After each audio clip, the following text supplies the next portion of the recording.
Congress party के द्वारा बीती रात प्रत्याशियों की दूसरी लिस्ट जारी की गई है। थानेसर विधानसभा सीट से कांग्रेस पार्टी के द्वारा अशोक अरोड़ा को प्रत्याशी बनाया गया है, जिसके चलते रात से ही अशोक अरोड़ा के आवास पर समर्थकों का बधाई देने वाले का जमवाड़ा लगा हुआ है।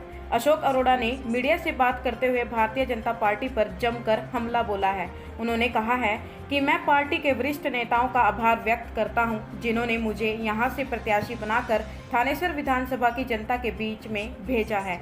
अशोक अरोड़ा ने कहा कि निश्चित तौर पर हरियाणा में आने वाले समय में कांग्रेस पार्टी की सरकार बनने जा रही है और हरियाणा के मुख्यमंत्री भूपेंद्र सिंह हुड्डा होंगे।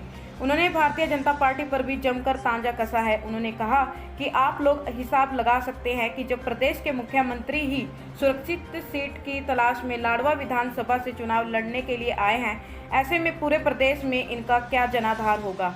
पिछले कुछ दिनों से चर्चाएं चल रही थी कि अशोक अरोड़ा का कांग्रेस में थानेसर विधानसभा से टिकट कट चुका है। इस पर भी उन्होंने कहा कि यह विपक्ष का एक प्रोपेगेंडा था ताकि कांग्रेस पार्टी के समर्थक कमजोर हो सके, लेकिन समर्थकों में बहुत हौसला है, जिसके चलते हम दिन रात जनता के बीच में जाकर पार्टी का प्रचार प्रसार कर रहे हैं।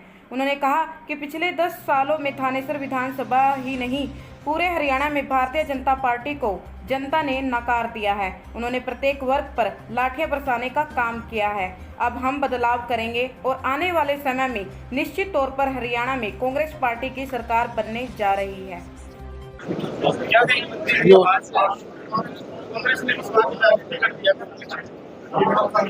कांग्रेस हाईकमान का आभार व्यक्त करता हूं कि जिन्होंने मेरे प्रति विश्वास प्रकट किया, और चौधरी भूपेंद्र सिंह हुड्डा का भी बहुत बहुत आभार है।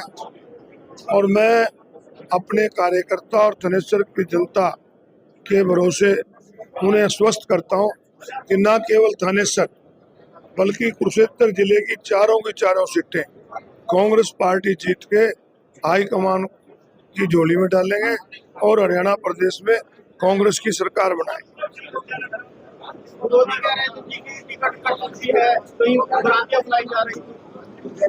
विरोधी क्योंकि बुखलाए हुए हैं, उनको अपनी भाषा पे भी कंट्रोल करना चाहिए।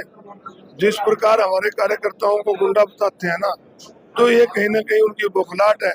तो मेरा तो एक ही है कि हाईकमान के प्रति हम पहले विश्वास थे कि हाईकमान हमारे को टिकट देगा, और 1 महीने से आप देखते होंगे पूरे थानेसर हल्के हर गांव शहर गली में हमारे कार्यकर्ताओं ने और हमने लोगों के बीच में दस्तक दी। और जो माहौल दिख रहा है उसमें ये दिख रहा है कि इस बार लोग बीजेपी को सबक सिखाना चाहते हैं। क्या मुख्य चुनावी मुद्दे रहेंगे? सबसे बड़ा चुनावी मुद्दा है कि लोगों के मन में एक विश्वास पैदा करना कि जो सरकार है वो लोगों के लिए होती है। ये जो पिछली सरकार थी अहंकार से भरी थी, हर वर्ग को इन्होंने अपमानित किया। ओल्ड पेंशन स्कीम मांगने कर्मचारी गए तो उनको लठ मारे, सरपंचों को लठ मारे, किसानों को लठ मारे। तो सबसे बड़ा मुद्दा तो है लोगों का एक विश्वास सरकार के प्रति हो कि सरकार हमारे लिए है। और दूसरा मुद्दा है बढ़ती बेरोजगारी का, जो हमारा युवा रोजगार ना मिलने की वजह से हताश है, नशे की तरफ चला गया, अपराध की तरफ चला गया, पलायन कर रहा है। और महंगाई को कम करना, और जो आज असुरक्षा की भावना लोगों के मन में है, लोग गुंडे आते हैं गोलियां चला के चले जाते हैं, सबसे बड़े मुद्दे ये हैं।